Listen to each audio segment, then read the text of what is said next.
يسوع المسيح تكون مع جميعكم.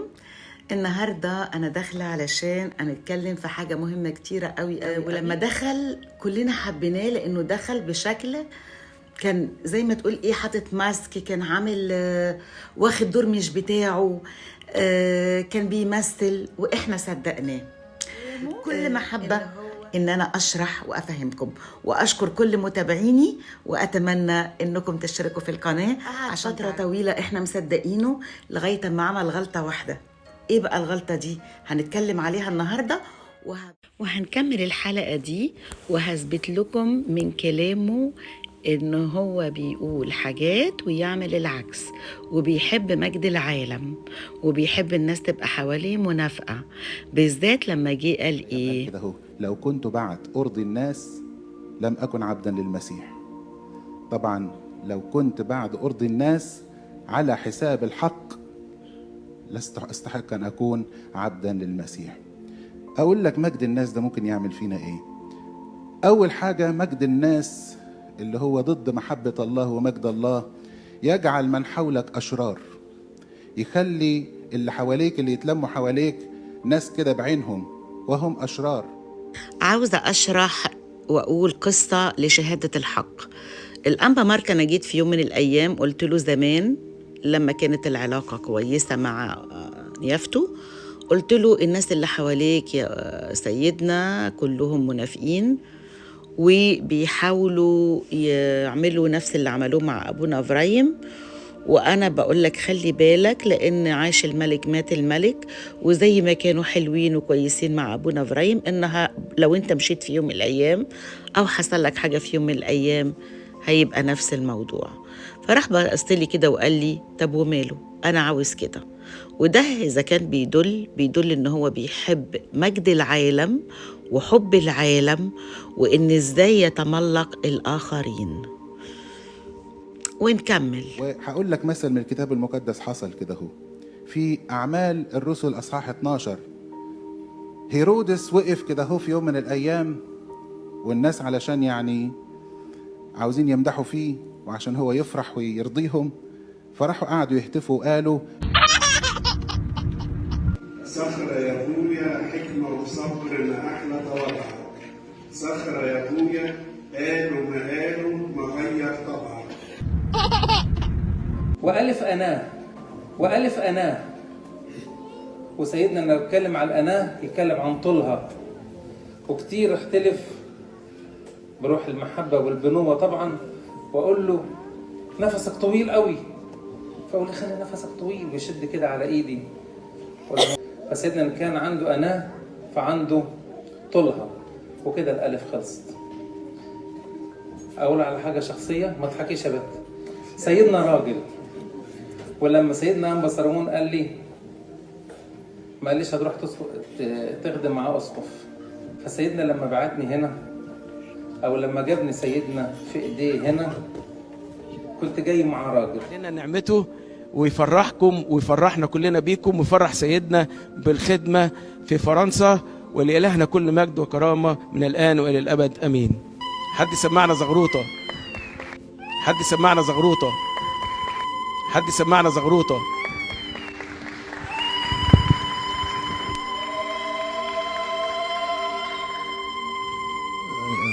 شكرا أبونا يوسف. كده هو: لو كنت بعد أرضي الناس لم أكن عبدا للمسيح.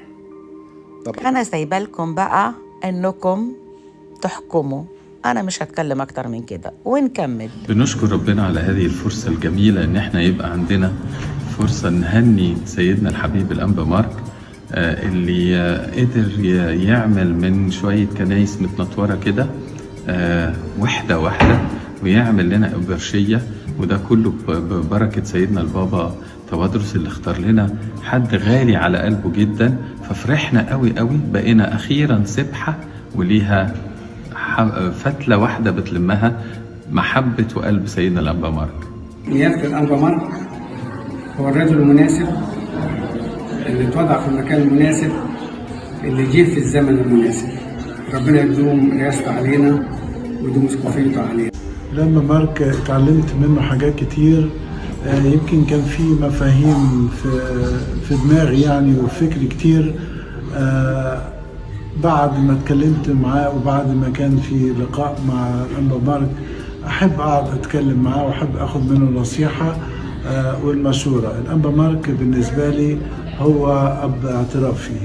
الأنبا مارك بالنسبة لي هو الأسقف اللي جه في أبروشية علشان يبني أبروشية جديدة ليا بصفة شخصية ليا ولأولادي، بصفتي ككاهن. كنت يعني ما اتمناش اكتر من كده ان اكون كاهن تحت اشراف ورعايه الانبا مارك.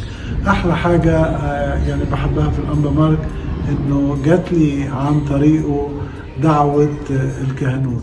في يوم من الايام غلطت.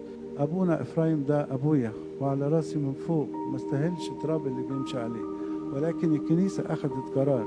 احنا كلنا خاضعين في الكنيسه عندها ما يبرر هذا القرار، وأبونا مرتاح لهذا القرار. وأبونا مش قاعد في سجن، أبونا قاعد في بيته وفي ديره اللي هو اختاره وباع العالم كله علشان. بلاش نردد كلام.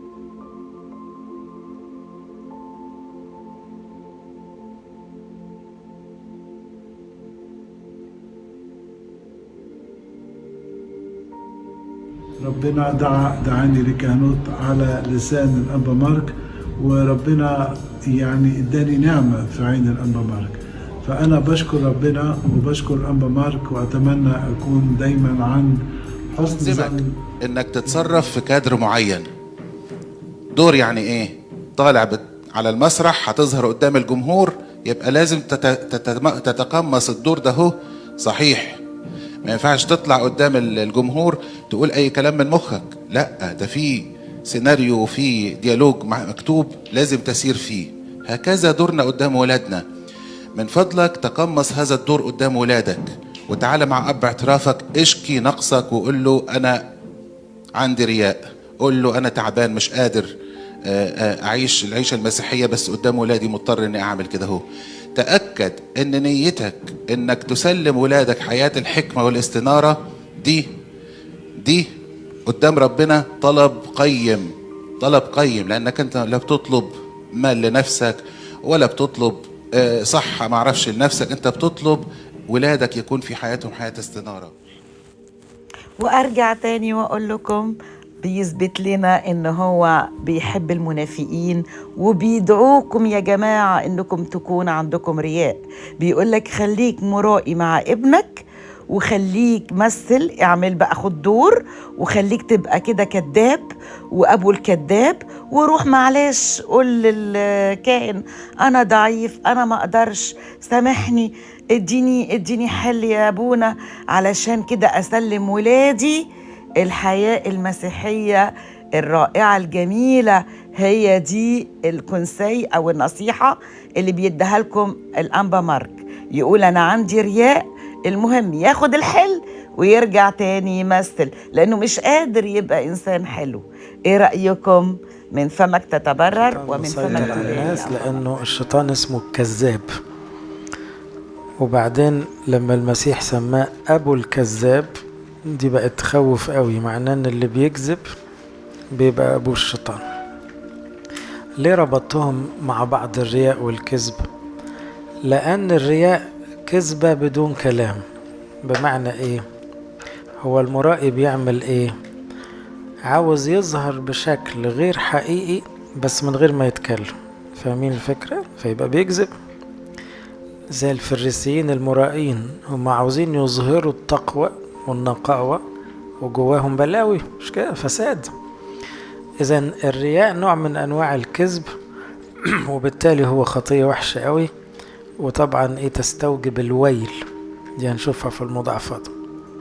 من أعراض الكذب أو أشكاله أولا الشكل الصريح بتاع الكذب هو أنك تقول عكس الحقيقة.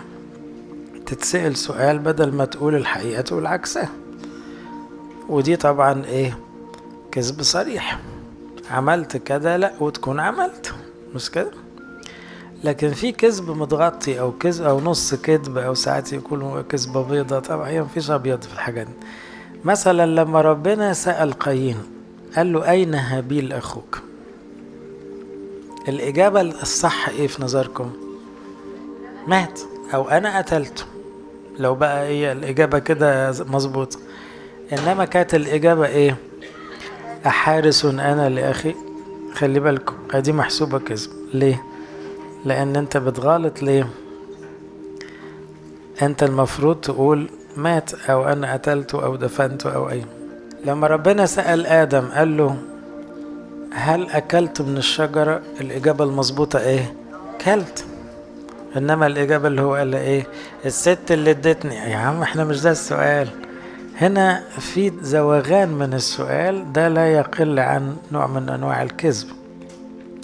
حنانيا وسفيرة لما جايبين الفلوس نصها، خلي بالكم هم لغاية دلوقتي ما كذبوش، بس الحقيقة هي فيها كذبة. ليه؟ هم بيعلنوا قدام المجتمع كأنهم جايبين كل الفلوس، فاهمين؟ بس جايبين مثلا ربعها. فلما بطرس سأل سؤال صريح اضطروا يكذبوا كذبة صريحة. فهمتوا الفكرة؟ هي ابتدت بكذبة لأن هم جايبين الفلوس عشان يدوا انطباع عند كل الناس انه بعنا وجايبين كل الفلوس. طبعا دي كذبة من غير كلام لسه. فلما تسأل سؤال مباشر بهذا الثمن بعتما الحقل؟ نعم بقت كذبة صريحة. فهمتوا الفكرة؟ فابتدت بكذبة متغطية وانتهت بكذبة صريحة.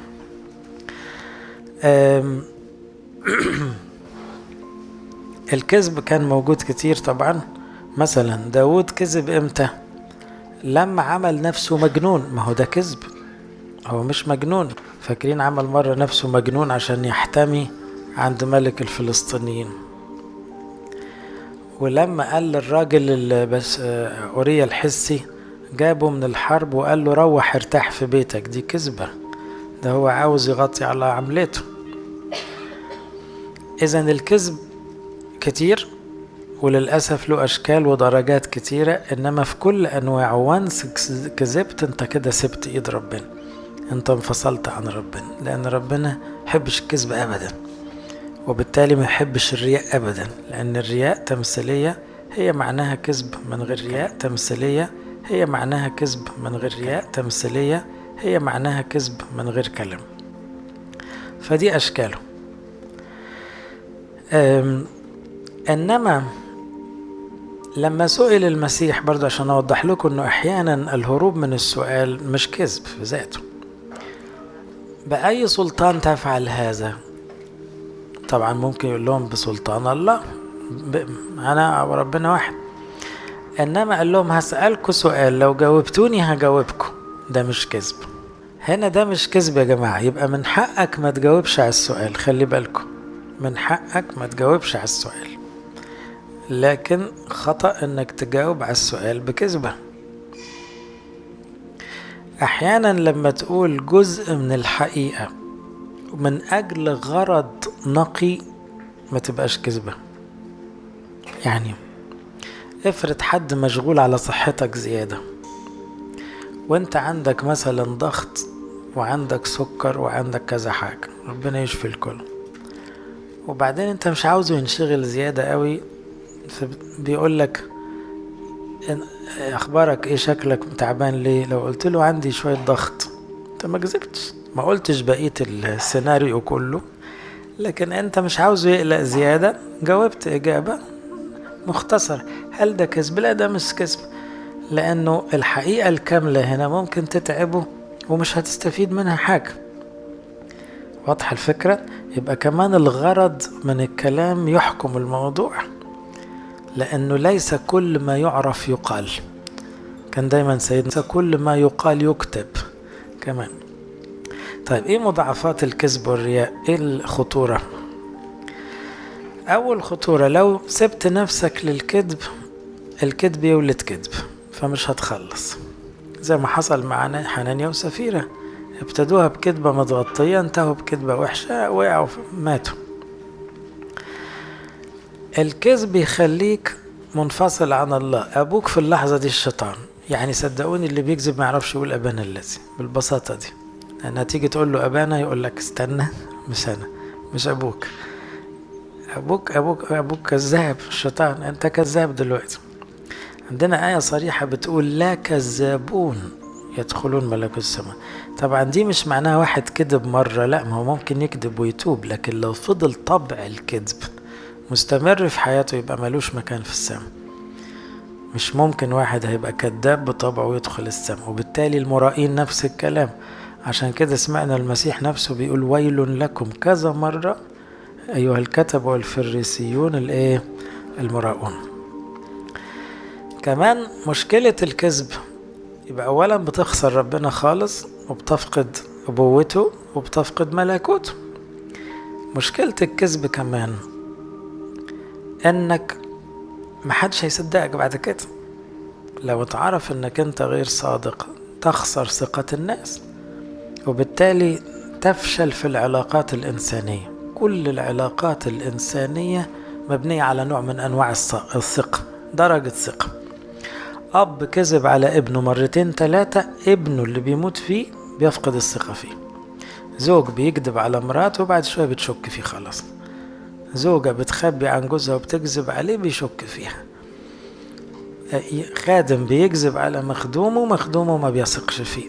إذن في كومبليكيشن خطير هنا، انك انت لو كذبت بتفقد ثقة الآخرين، وبالتالي كل أنواع العلاقات. تصور انت عندك موظف بيكذب عليك واكتشفت كده، هتقدر تأتمنه ازاي؟ خلاص مش هتبقى عارف تشتغل معاه، لأنك مش عارف اللي بيقوله المرة دي مظبوط ولا مش مظبوط. وادي خطورة الكذب. الكذب كمان يعطل التوبة. ليه؟ الرياء بالذات. الرياء معناه ان انا واخد منظر غير حقيقتي، فالمنظر بخدع بيه الناس، بعد شوية بخدع بيه مين؟ نفسي انا كمان. فاهمين؟ الكتب والفريسيين بعد ما خدعوا الناس هم كمان اتخدعوا في روحهم. هم افتكروا ان هم بجد اتقياء، فبقوا لا يحتاجون الى توبة. وحتى لما المسيح واجههم ما بقوش قابلينه، مستغلطينه هو ومش مستغلطين نفسه. يبقى خطورة الرياء او الكذب زي اللي بيكذب كذبة وبيصدقها بعد شوية، هي نفس الفكر. الرياء كده، ان الواحد يعيش في الكذب على طول، فيصدق الصورة اللي هو رسمها عن نفسه قدام الناس، وده خطير قوي. طيب ندخل على النقطة الثالثة، أسباب الكذب. أسباب الكذب كتير برضو زي ما شفت، لكن أشهر سبب للكذب الخوف. عادة سبب الكذب الأساسي أو أول سبب هو الخوف، وتاني سبب هو الذات أو التجمل أو الكبرياء. يبقى الناس بتكذب أولا إما خايفة أو إنها عاوزة تتمنظر، اللي هي الرياء برضو. فالواحد بيكذب زي ما يكون طفل صغير يقعد يقول لك ده أنا عندي طيارة وعندي بتاع، دي بدايات القصة كده. فهو دي بدايات الكذب بتبتدي كده. من أسباب الكذب كمان أحيانا الطمع، الفلوس. لما واحد يحب فلوس بيكذب عشان يطلع فلوس من اللي قصاده. وللأسف في التجارة وفي الماركتينج في التسويق في نسبة كذب عالية قوي تدرس. فاهمين ازاي؟ يعني علم يدرس، بياخدوا فيه دكتوراه في الكذب. يعني عاوز اقول ايه؟ ازاي تبيع البضاعة حتى لو بايظة، واخدين بالكم؟ وبالتالي الشاطر قوي هو اللي يحبك الكذبة قوي. فاهمين ازاي؟ طبعا دي حاجة تخوف، لانه في تجار ساعات يقول لك طب انا مش هشتغل كده. لا، الرجل الامين كثير البركات. اشتغل وقول دي انا بكذا او دي مكسبي فيها قليل، مش لازم تقول ارقام، لكن ما تبقاش حاجة بايظة خالص وتطلعها احسن ما يمكن. يبقى انت فعلا بتكذب كذب صريح. فيبقى قلنا الطمع والخوف والذات او الكبرياء. من اسباب الكذب كمان التملق، نوع من انواع الكذب اللي هو ايه؟ الوصولية. واحد عاوز يوصل لمركز، اذا في غرض اخر للكذب هو الوصول للمركز او الوصول للزعامة او مديح الناس والكرامة. كل ده من اسباب الكذب. سبب اخر للكذب انك تغطي على عملة، تغطي على خطية اخرى. واخدين بالكم؟ ودي باينة قوي في الكتاب بقى. على يعني تصوروا مثلا لما يجوا العساكر يقولوا لرجال الدين اليهودي المسيح قام، يقولوا لهم طب خدوا فلوس وقولوا اتسرق. ده رجال دين وبيدفعوا فلوس عشان يمشوا الكذبة. إلى هذه الدرجة الشيطان ممكن يسيطر ويخلي الكذب شطارة، ويخلي يعني ناس أتقياء المفروض يعني يتسموا بالتقوى يوصلوا لكده. يبقى شفنا الكذب يا جماعة أسبابه وأشكاله ومضاعفات. ندخل في علاجه. أول علاج للكذب إنك تعتبره خطية بشعة، يعني تخاف منه، إنك تشوف حجمه الطبيعي. لأن أحيانا الكذب يا جماعة في الزمن ده أصبح عادي أو أصبح شطارة. ده في واحد ممكن يكذب 20-30 مرة في اليوم، في ناس كده العادي بتاعها كده. وبعدين ده النهاردة الناس مش بس تكذب وتحلف وهي بتكذب، فاهمين ازاي؟ يعني يحلف عشان يأكد الكذبة. ده الموضوع ايه؟ من خطية لخطية، وأصبح ده العادي. فأول علاج انك تخاف قوي من الكذب. هيتقال عليك أبوك شيطان، هيتشطب اسمك من السماء على ايه يعني؟ تستفيد ايه من الكذب عشان ده كله؟ هتسمع من فم المسيح الطيب محب الخطاة ويل لك. على ايه يعني؟ ما هو الرياء والكذب احنا حاطينه ايه؟ فريق واحد. فيبقى اول علاج انك تخاف من الخطية، لان اللي يخاف من الخطية يبعد عنه. تاني علاج للكذب التدقيق في الكلام. حتى لو وصلت في مرة انك تقول مش عاوز اجاوب، او بعدين هرد عليك. يعني ايه؟ لو انت بتتسأل سؤال فعلا، لان في ناس كمان اسئلتها الحقيقة مش لذيذة، يعني تبقى خاصة جدا فبتحرجك. هتجاوب ولا مش هتجاوب؟ ولو جاوبت غلط تبقى كذب، ولو جاوبت صح ممكن يبقى حاجة شخصية مش مفروض حد يعرفها. فاهمين ازاي؟ هنا التدقيق في الكلام عشان تحسب الجملة او الإجابة المظبوطة اللي لا تدخلك في كذب ولا تدخلك في مشكلة. ثالث علاج للكذب، العلاج اللي مكرر لغاية دلوقتي ايه؟ طلع آيات عن الكذب. انا منساش واحدة هي اللي علمتني الآية دي. في مرة بتعترف بتقول لي ايه؟ انا اترعبت يا ابونا وانا بصلي مزامير باكر، اول مرة اخد بالي من الآية اللي بتقول تهلك كل الناطقين بالكذب. انا برضو كنت بقولها ومش واخد بالي منها، فحسيت قالت لي انا اترعبت قد كده الكذب وحش.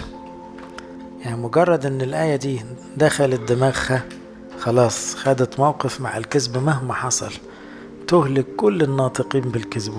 انما شوفوا قد ايه احنا كلنا فرحانين برسالة سيدنا وراعينا اسقفنا المكرم الانبا مارك على باريس وشمال فرنسا. وحقيقي احنا فرحانين وجود سيدنا معانا يرعانا، لان احنا كنا فعلا كخراب ضالة، وكلنا ما كناش متجمعين بروح واحدة، ولكن وجود سيدنا جمعنا وساعدنا ان احنا نبقى لينا قلب واحد وفكر واحد، بنخدم بروح واحدة. نيافة الحبر جديد الأنبا مارك هو الأب والراعي الصالح، وربنا حافظ عليه سنين عديدة وأزمنة سنين مديدة ويحفظه لينا بركة. نقول له أسقف نشيط ومبارك اختارته العناية الإلهية، وكل شعب زكال تجليسه للأبد على باريس وشمال فرنسا. 10 كنايس ودير خدمة مميزة وثمر مدية 30 و60 و100. ربنا يديم حبيبته علينا رعاية وتدبير ومحبة أبوية إلى مدى الأيام يا سيدنا، ونوصل معاك وبيك للأبدية.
ومن الفيلم التصوير اللي احنا عرضناه المسيح ومصر بيثبت لكم ازاي الاسقف احاط بكل الشعب علشان يتجلس باي طريقه. ونرجع مع اولاد يسوع.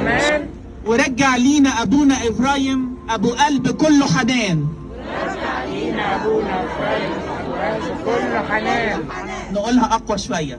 يا رب رجع كنيستنا تاني زي زمان. يا رب رجع كنيستنا تاني زي زمان.